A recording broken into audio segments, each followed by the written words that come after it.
ഇന്ന് തന്നെ ഡൗൺലോഡ് ചെയ്യൂ. കാണൂ നിങ്ങളുടെ ഫേവറേറ്റ് ഷോസ്.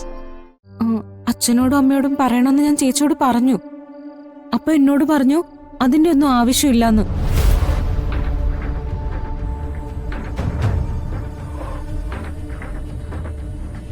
നീ വലിയ ആളായി കഴിയുമ്പോ അവര് നിന്റെ പിന്നാലെ വന്നോളൂ എന്നൊക്കെ ചേച്ചി പറഞ്ഞു.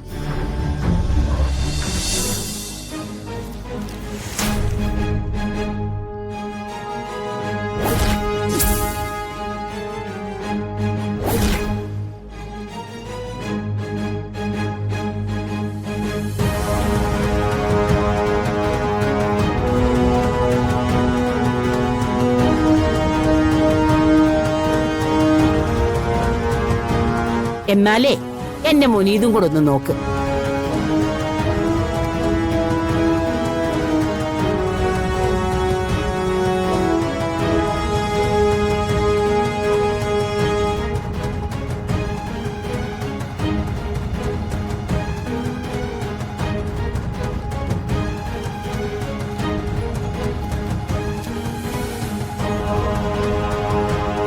ഇതെങ്ങനെ? ഇത് പറഞ്ഞാ നിനക്ക് വിഷമാകും. നിന്റെ രാധിക മോളെ കുറിച്ച് ഞാൻ എന്തെങ്കിലും പറഞ്ഞാലേ എന്റെ വായ അടപ്പിക്കലാണല്ലോ പതിവ്.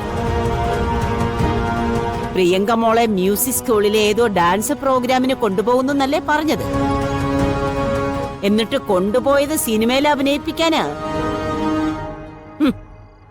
അത് എന്തിനാണെന്ന് തിരിച്ചറിയാനുള്ള ബോധം ഉണ്ടോ നിനക്ക്? പ്രിയങ്ക മോള് സിനിമയിൽ അഭിനയിച്ചാല് നീ വെറുക്കും,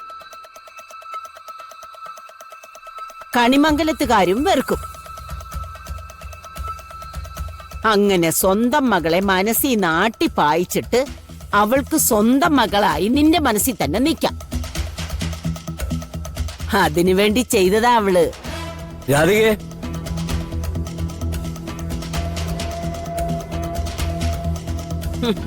കരഞ്ഞ് കണ്ണീര് കാണിക്കുമ്പോ ചോദിക്കാനുള്ള ചോദ്യങ്ങളൊന്നും മറന്നു പോകരുത്. പ്രിയങ്കയുടെ ജീവിതം തകർക്കാനുള്ള കാര്യങ്ങള് ഇന്നും ഇന്നലെ തുടങ്ങിയതല്ല അവള്. അവളെ കൊണ്ട് മാത്രമാ കണിമംഗലത്ത് പ്രിയങ്കയുടെ സ്വസ്ഥത നഷ്ടപ്പെട്ടത്. രാധികേ,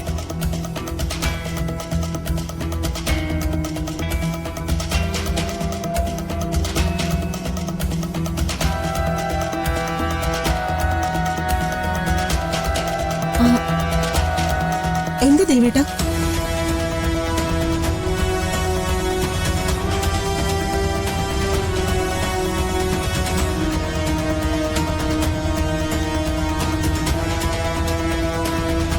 ഇതെന്തായി കാണുന്നത്?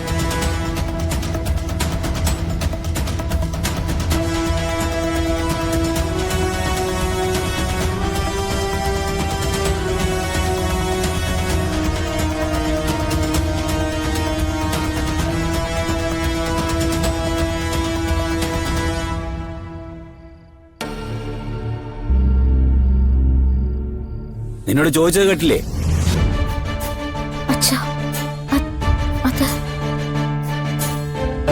പ്രിയങ്ക മോളെയും കൂട്ടി നീ മ്യൂസിക് സ്കൂളിൽ എന്തെങ്കിലും പ്രോഗ്രാം ചെയ്യുന്നുണ്ടോ? ഉണ്ടോന്ന്? ഇല്ല. എന്താ ദേവേട്ടാ കാര്യം? എടുത്തു നോക്ക്.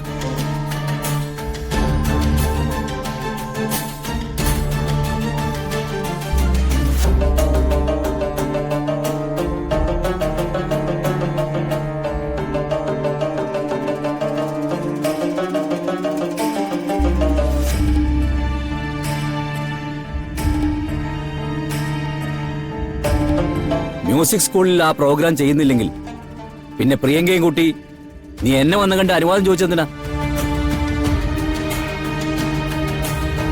അവളെ സിനിമയിൽ അഭിനയിപ്പിക്കാനല്ലേ?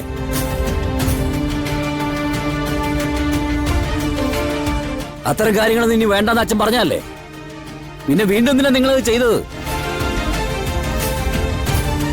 ചോദിക്കങ്ങോട്ട്, നീ തന്നെ ചോദിക്ക് ദേവാ.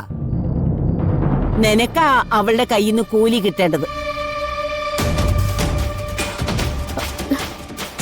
പ്രിയങ്ക വലിയ ആഗ്രഹമായിട്ട് പറഞ്ഞപ്പോ അപ്പൊ എന്നോട് നിനക്ക് കള്ളം പറയാല്ലേ? എന്റെ വിശ്വാസങ്ങൾ നിനക്ക് തകർക്കല്ലേ? ദേവാ, എല്ലാം ഇവളുടെ അടവാ. നമ്മളെല്ലാവരും കൂടി പറഞ്ഞപ്പോ പ്രിയങ്ക എല്ലാം മതിയാക്കി വെച്ചതാ. പക്ഷെ ഇവള് നിർബന്ധിച്ചു കാണും. അല്ല മുത്തശ്ശി, ഞാൻ നിർബന്ധിച്ചിട്ടൊന്നുമില്ല. അവള് കരഞ്ഞെന്റെ കാല് പിടിച്ച് പറഞ്ഞപ്പോൾ. ഹാ. ആ, എന്നാ പിന്നെ അതറിയണമല്ലോ. ഞാൻ പ്രിയങ്ക മോളെ വിളിക്കാം.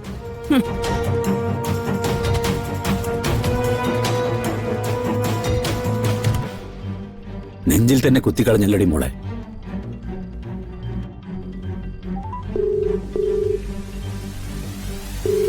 ഹലോ മുത്തശ്ശി. ആ, ഞാനേ നിന്റെ അച്ഛന് കൊടുക്കാം മോളെ. അച്ഛന് നിന്നോട് എന്തോ ചോദിക്കാനുണ്ടെന്ന്.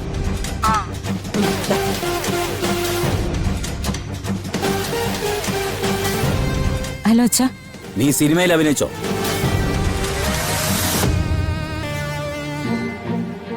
നീ സിനിമയിൽ അഭിനയിക്കാൻ പോയിരുന്നോന്നു? പോയിരുന്നു.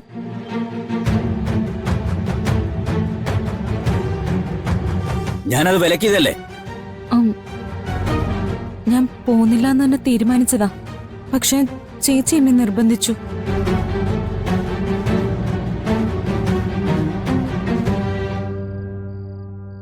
അച്ഛനോടും അമ്മയോടും പറയണമെന്ന് ഞാൻ ചേച്ചിയോട് പറഞ്ഞു.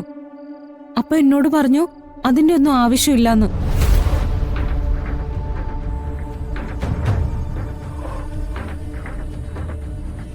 നീ വലിയ ആളായി കഴിയുമ്പോ അവര് നിന്റെ പിന്നാലെ വന്നോളൂ എന്നൊക്കെ ചേച്ചി പറഞ്ഞു.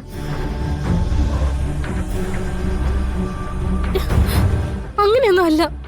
ഈ പ്രിയ പറയുന്ന സത്യമൊന്നും അല്ല അച്ഛാ. ഞാൻ പറയുന്ന സത്യം അച്ഛാ.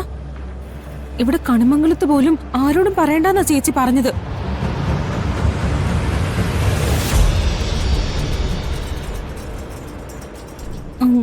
എന്നോട് ക്ഷമിക്കണം അച്ഛാ. ഞാൻ കരുതിയത് എപ്പോഴെങ്കിലും അച്ഛനോട് ചേച്ചി പറഞ്ഞിട്ടുണ്ടാവുമെന്നാ.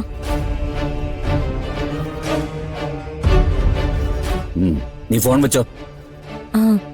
ശരി അച്ഛാ.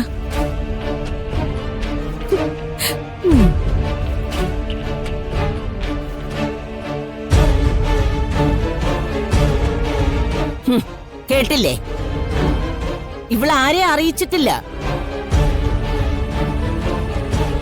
അവള് ജീവിക്കുന്ന കണിമംഗലത്തെയും ആരെയും അറിയിച്ചിട്ടില്ല. അപ്പൊ പിന്നെ ഇവളുടെ ഉദ്ദേശം എന്താ? അച്ഛാ, എന്താടി കാണിച്ചത്? എന്താ നീ കാണിച്ചെന്ന്? മുത്തശ്ശി പറയുന്നൊക്കെ സത്യം തന്നെയാണോ? പ്രിയങ്ക കണിമംഗലത്ത് നിന്ന് ഇറക്കാനാണോ നീ നോക്കിയത്? അമ്മേ, ഇനിയൊരു വിശദീകരണം ഇവിടെ ആർക്കും കേൾക്കണ്ട. എനിക്കിനിയൊരു വിശദീകരണം കേൾക്കുകയും വേണ്ട. അച്ഛാ, വാക്കിന് വില കൽപ്പിക്കുന്ന ദേവനാരായണന് വാക്ക് തെറ്റിക്കുന്നവരെ ശത്രുക്കളെ പോലെ കണ്ടാ ശീലം.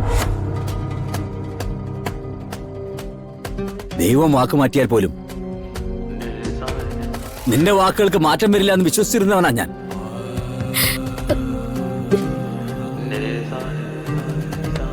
ജീവശ്വാസം പോലെ നിന്നെ സ്നേഹിച്ചിരുന്ന എന്നെയാ നീ ചതിച്ചത്.